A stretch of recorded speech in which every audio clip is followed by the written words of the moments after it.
Hello, my name is Rich Howard, owner of Architectural Builder Supply, and this video is to bring you a closer look at the Deltana, their part number SDL980.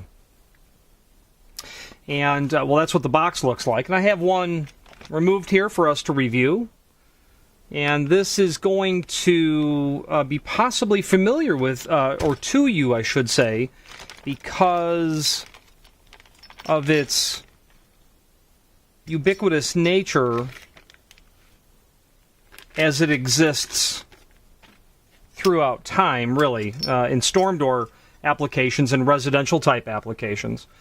Very nice quality item. This would be a probably no coincidence that this part number matches a part number from Ives as their 980. Probably be no coincidence that this is the SDL Storm Door Latch 980.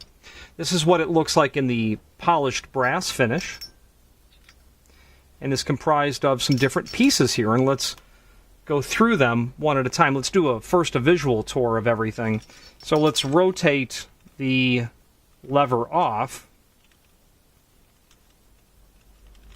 the threaded spindle. Sorry, I realize it's like paint drawing. Okay, so we've got that lever removed from there.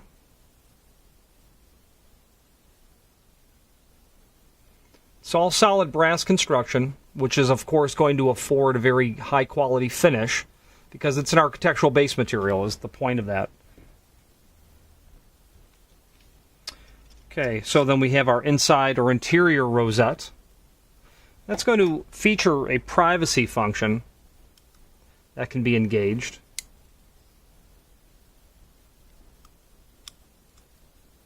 Okay. Our latch bolt. We can depress the latch and slide that off, and that will, with a little bit of coaxing, slide off. And it's all spring-loaded on the inside of there, which is why it reacts that way. You can see that spring down there. Okay. The exterior rosette. Then we have the exterior knob that's threaded onto the spindle, and we won't remove it. And you've got this funny shape to this spindle because it's inside of here is where the feature to the latch bolt is going to nest into it. That pointed area will sit into that recessed area, allowing you to basically to retract the latch bolt is how that works. Very nice quality brass material. Let's take some basic dimensional properties, and it is inherent in the fact that this is a 980 that it has a lever on the inside and a knob on the exterior. The diameter of the 980 knob is about 1 3/4 inches. It's going to have a total depth from the face of the rosette anyway of about 1 5/8 inches. When we add that rosette, it will obviously increase a little bit.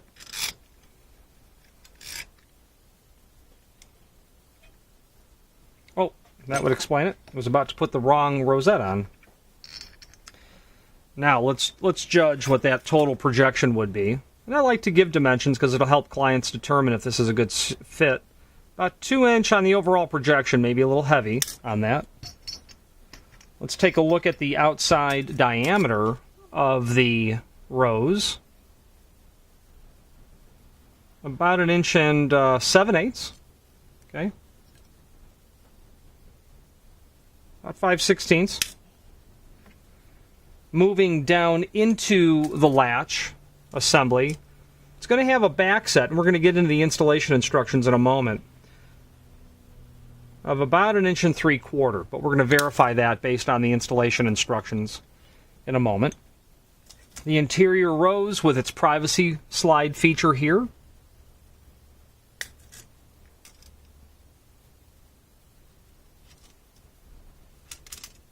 Same diameter. Then that interior lever.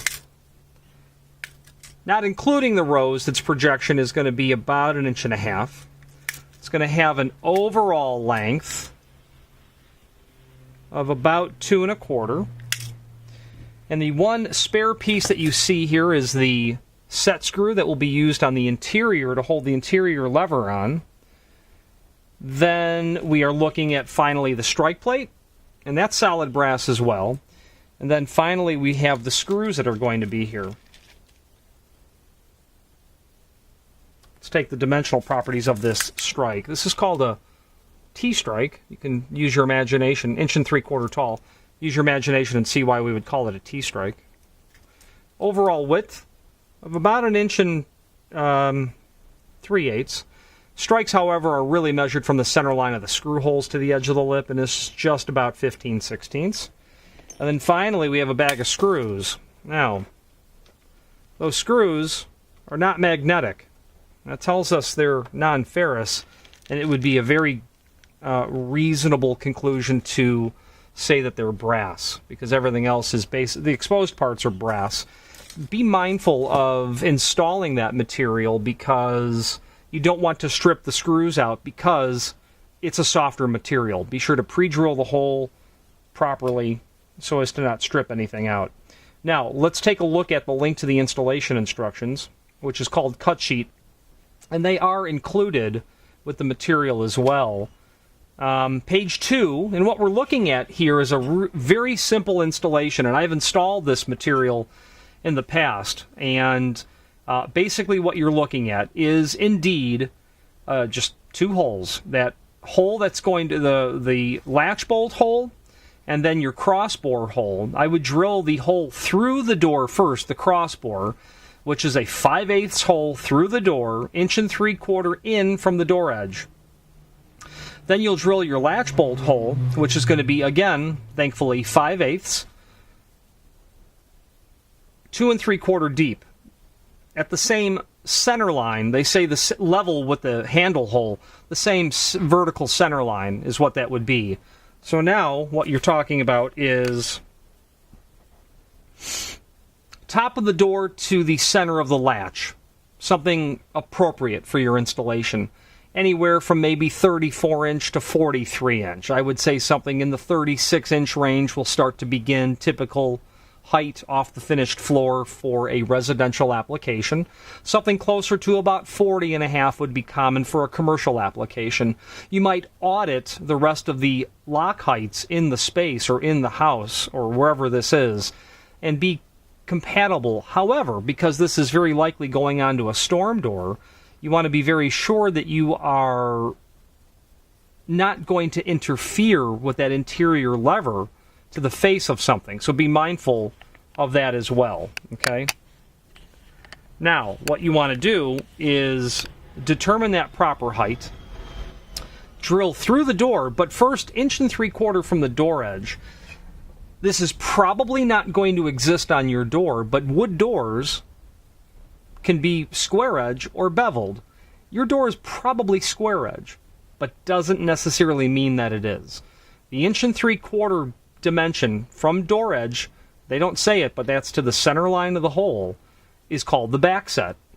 If you're going to measure 1 3/4 on a square edge door, it'll be 1 3/4 regardless of it being on the push side or the pull side. But if you were to measure that same dimension on a door that's beveled, you can use your mind. You can, in your mind's eye, think, when I hook my tape measure on the exterior of the door, assuming it swings out, I've got the high side of the door. So I have to be mindful so as to drill that 1 3/4 hole properly. But backset is defined not from the push side or the pull side, but it's actually defined from the center of the door, so that it actually, I'm going to make a quick sketch, so that it actually looks like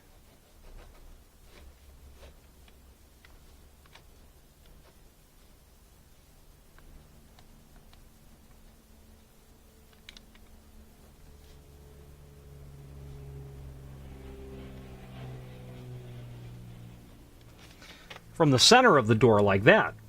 This being your 1 3/4 or 1 3/8 or 3/4 inch thick door. Just simply be mindful that that bevel, if it's a typical bevel, is 1/8 inch for every 2 inches in door thickness. We are certainly focusing on minutia, admittedly. The truth of the matter, however, is if you get a dimension that, why is my hole crooked or funny, or my drill bit isn't exactly through the door, and it's probably because of that you have a beveled edge door. What I would simply suggest doing is always do a reality check on the hardware, and we should be 1.75 inches from the underside of the head over here to the center of that hole, and that is indeed correct. That's where that spindle is going to go through. If you're working on a beveled edge door, simply compensate. Drill through the door and stop when your arbor bit starts to pierce through the other side, and be sure to drill straight. Then finish the hole from the opposite side, making a nice clean cut.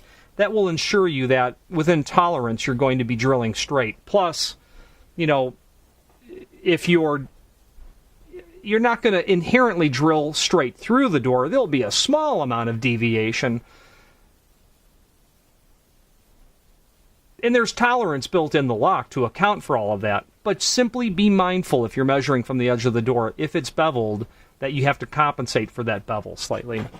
Drill through the door, then come with your crossbore, same center line. So let's say you're going to be at 36 inch or 40 inch. Hook the tape measure to the top of the door, come down, mark your center line on the face of the door, but on the edge of the door as well, since you're there.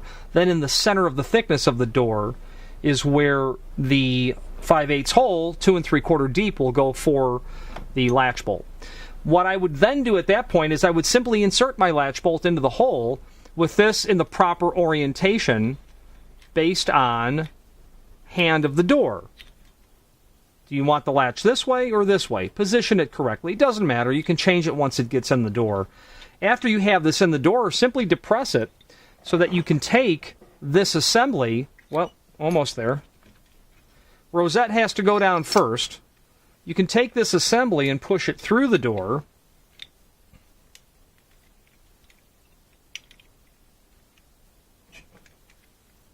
Still doing it wrong.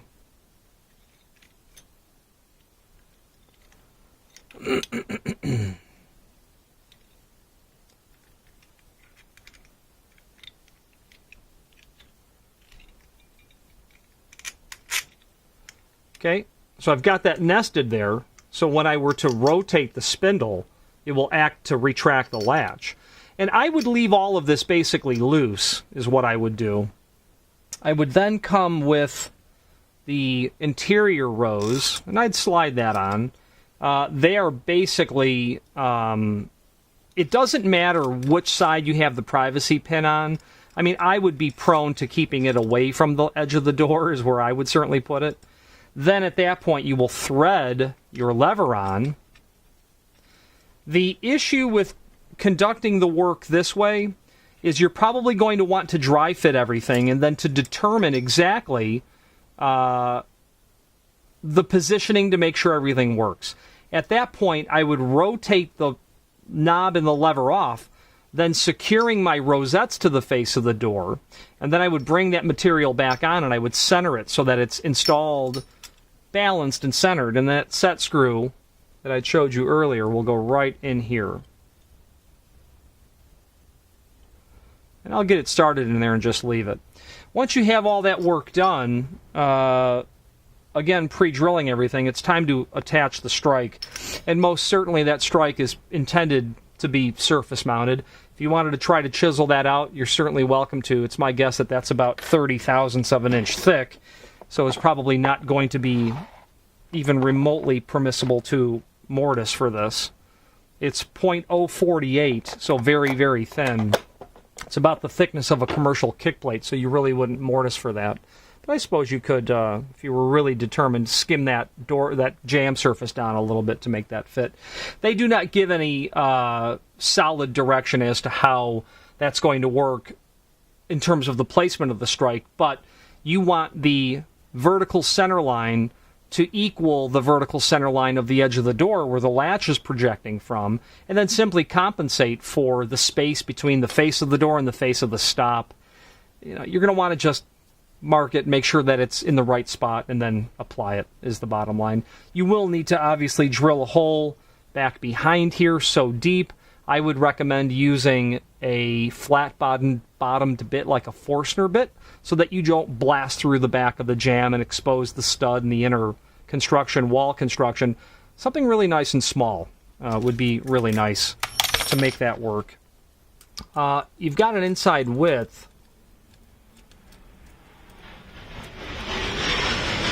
of about 3/8. It's about 9/16, and then an inside height at about 3/4. So if it was me, I would be very likely tempted to. I might use a 5/8 bit, and I might drill a hole here and then another one here, or I would probably drill a 5/8 hole here, and then I would square out these corners by hand is probably what I would do. That wouldn't be such a drastic thing to have to do. At the end of the day, regarding Deltana, you're going to hopefully experience the same thing that I do in the sense of having a high-quality piece of imported builder's hardware that is going to show up with very good fit and finish, that is going to be shipped by a company who has an exceptional track record when it comes to prompt, reliable, predictable shipping lead times, and by people who actually understand the product. Now, Deltana is an importer, and we've been working with them for several years. However, they actually possess product knowledge, so they are certainly more than just an importer of builder's hardware. And for that, I appreciate their expertise, because occasionally you do have to call the people you buy the hardware from for help on that sort of material. Finally, there's a link below this video to the manufacturer's page where you can pull up not only all of the Deltana products that we sell, but a link to the manufacturer's website, as well as a link to the full product catalog. If you have any questions on the Deltana SDP980 in polished brass or any of the finishes that it's available in, which are polished brass US 3, US 10B oil rubbed bronze, US 15 satin nickel, and US 19 black satin, like a matte black finish, or any other Deltana product, please feel free to reach out to us. Thank you.